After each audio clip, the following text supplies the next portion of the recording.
والسلام على رسول اصطفى ثم ما بعد كلمة كوبان إن شاء الله تعالى وحين كنت المامنا سلامة الصدر سلامة الصدر waxaan u dooranay xilligan maanta lagu jiro dadkii way iska wada laalaadaan qof waliba qof buu ka laalaadaa waliba waxa ugu daran dadka qaraabada ah ee isxiga oo qofku walaalkii uu oranayo 10 sano ma wada hadlin qaar kamid ah aabahood baan la hadlin qaar kamid ah hooyadood la soo hadlin qaar kamid ah ay qaraabadoodii adeerkoodii abtigoodii habareerkood nacib yihiin limaada wax weyn dhamaan wax isku wada haystaan waa arin adduunyo arin diineed kuma culuubin maadaama aynka tahay waxaan jecelahay inuu kelmad kooban ka nidhaahno salaamad sadr laabta inaynu furno oo dadkan maxaabiista ah inoo xidhan aynu sii dayno haddaynu doonayno inuu ilaahay subxaanahu wa tacaala ciqaabkiisa iyo cadaabkiisa ka badbaadno ilaahay baa quraanka wuxuu ku waa calaamaatu ahlu janna calaamaadkiisa waxaa ka mid ah salaamad sadriga wanazacna ma fi sudurihim min ghil jannada ma gelaysid ama lama gelayaba ilaa laabta waxa ku jira oo dhan laga safeeyo waana ogtiin xadiiska nabiga kaleey salaatu wasalaam ninka ahlu jannaha ay soo maray saxaabada ee rasuulku ku yiri ahlu jannaha inuu soo galay saddex jeer buu noqday nin qura ninkii markii la daba galay muxuu ku gaaray darajada jannada wuxuu ku gaaray habeenkii ma seexdo hadii qof qurahay qalbigayga wuxuu jiraan dabeetana waa kii saxaabigu lahaa la joogay ee saddex habeen la seexday wahada ma nutiq shayga aanan awoodi karayninba waa ka ilaa xilliga aan way jirtay in qalbiga wax lagu hayo laakiin maxaynu u baahannahay qalbiga inuu furno sii dayno salaamo sadriga qisatu abu dar waa ogeydeen barkii bilaal uu ku yiri waxa tahay inuu hooyo madow nabiga kaleey salaatu wasalaam sidoo canaantay waad ogeyd ayarta umma dabeetana markii dambe wuxuu yiri intuu jiifsaday wuxuu ku yiri iga gooso waxa doontana igu samee wax weeyaan si aad markaa raali u noqoto wuxuu doonayay markaa inuu sii daayo qalbiga uu ka sii daayo bilaal waa kiiska saamaxay inuu madaxa kaga joogsado baan u ogolaaday nabiga kaleey salaatu wasalaam xadiiskiisa saxiixa waa garanaysaan ahlu jannaha waxa ugu badan rajul makhmuum saduuq lisaan marka saduuq lisaanka way garteen qofka run sheega badan la waanu garanay makhmuumku waa maxay nabiga kaleey salaatu wasalaam waxa uu ku yiri waa qof kasta oo markaa qalbigiisa uu yahay raqiiq oo qalbi jilicsan oo dadka uu naxariis badan oo furfura oo qalbigiisa waxba ku jirin yaaniga dadka saamixitaan badan oo cafi badan dhamaanna waxyaabaha qalbigan baabi'iyay ama madoobeeyay ama dilay waxa kamid ah amraad loo yaqaan amraadul qalbiga amraadul qalbiga waxa kamid ah xasadka waxa kamid ah xiqdiga waxa kamid ah markaa dhanniga iyo waxyaabaha qofku shakiga uu ku sameeyo dhamaana waxa ina dilay maanta dadkeenii inagu wada diray mid wala mid buu ka laalaada wallahi salaanta kama qaada hebel wallahi marka halkaas soo maro ima eego wallahi wajigiisu ima furna waa wada shaki weey talabaad waxa weeyaan xasad baal xasad la yiraahdo oo marka aad moodo in dadkii lagu saliday waxyaabaha marka qalbiga ciriiriga ugu wacan buu kamid yahay waxa kamid ah xasadka waxyaabaha ugu badan ee maanta uu haysto waxa kamid ah inuu haysta inuu yiraahdo qofka isaga ma aragta ha wallahi waan nabcay hadad gudiso tala maxaad ku nacabtay wuxuu ku oranayaa waan iska nabcay ka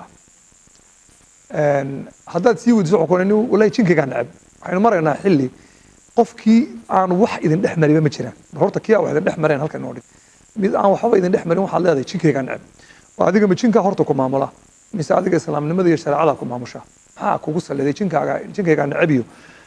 waxaan waa xasad un wey xiqdi iyo xasad baa halkan ka buuxa waxaynu u baahannahay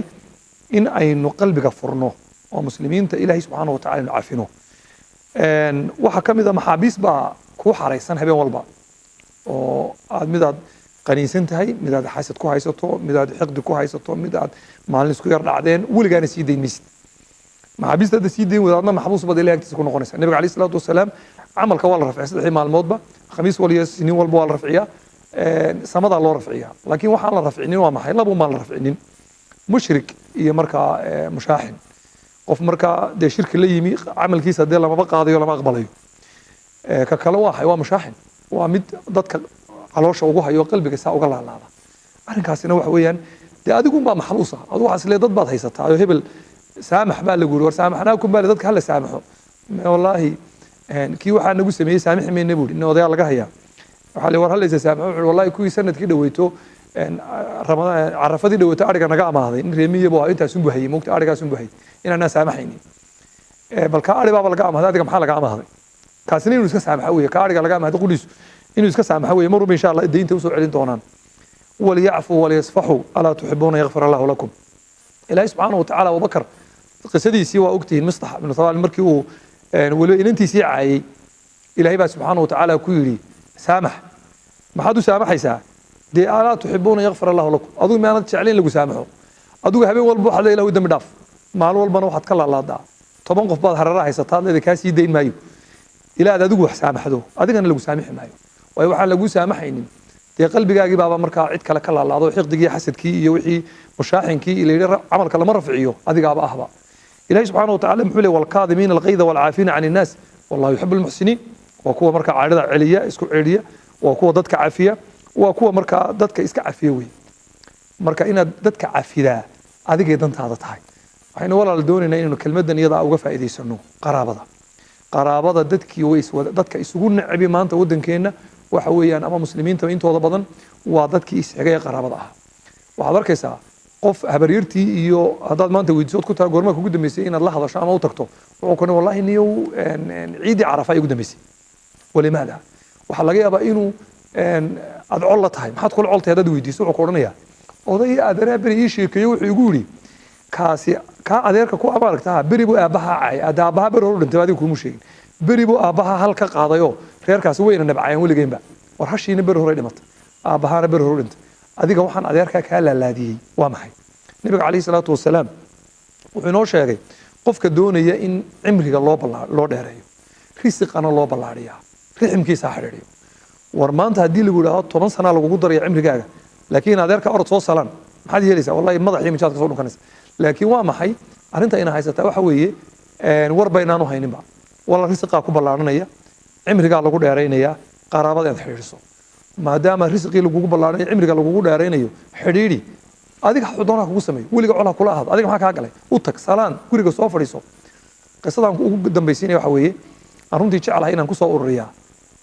qaar ka mida baa wuxuu tilmaameen in ay dhowr iyo 20 sannadood risiqa lagu adkeeyey wuxuu yidhi waxaan baac mushtar baan ahayo wuxuu yidhi haddaan alaabo qaado way gubataa maalintii dambe baan waxaan ogaaday sheekh baan ka dhageystay buu yidhi qaraabada in la xidhiidhiyo dabeetna waxaan ogaaday buu yidhi gabadha aan qabo oo aanu ilmaadeen ruma nahay inaan u diiday reerkooda oo dhan aan weligood uma tegi karti iyana kuma iman karaan waxaan ogaaday buu yidhi anigu jeel samaystay gurigayga ka mid ah maalinta maanu imi waxaan ku idhi adigu waxaad u tegaysaa reerkiinnii wiiga soo socda khamiista soo socdana waxaynu casumaynaa walaalaha iyo baynu casumaynaa iyo reerkiinnii gabadhii farxad aawada way oyday buu yidhi maalin dhan bay ooyeysay waana masiin kari waay buu yidhi markii dambe aniga naxoosay adaa wuxuu geystay maxaa dhacay baan ku ruxaytay weligay ismaan lahayn kelmaddaas kuga odhanaya ninkaan waanu casunnay markay is arkeen 20 sano dhowdhow baan is arag markay ay is arkeen way isku ooyeen buu yidhi iyadiina wuxuu yidhi wiigii dambe aan israacnay guryahoodii baan soo tusay carruurteedii iyadiiba reerkii bay u tagtay waan soo noqday buu yidhi muddo 3 sannadood gudahooda ayaan taajir noqday buu yidhi wax alla waxaan qaadaba ilaahay subxaana wa taala barakeeyey buu yidhi limaada show aniga aban war isu haynay jeel arlada korkeeda ah oo aan ummadiiba kale riximkii kale ilaaliyey aniga lafteeda riximkay bay ahaayeen oo ilmaadeer baanu ahayn buu yidhi markaa maanay sugayn buu yidhi waxaan doonayaa marka inaan walaal uga faa'iidaysano inuu salaamatu sadr laabta inaynu xaadhno oo xallo markaynu laabta xalle aynu xaadhno ay inagana ilaahay subxaana wa tacaala ina barakaynaya ubadka ilaahay inoo barakaynaya oorida ilaahay inoo barakay risiqa inoo ballaadhinaya qaraabadu aynu xiriir fiican u samaynaynaa arrinkaa isagaa waxaan doonaya idhaahdo waan ama jin hala colaado ama yuu la colahaanine aynu saamaxno dadkan inoo jeelka inoogu xidhan aynu sii dayno markaasaa ilahayna jeelka ciqaabtayna sal allahu calaa maxamedin wacala alihi wasaxbi ajmaciin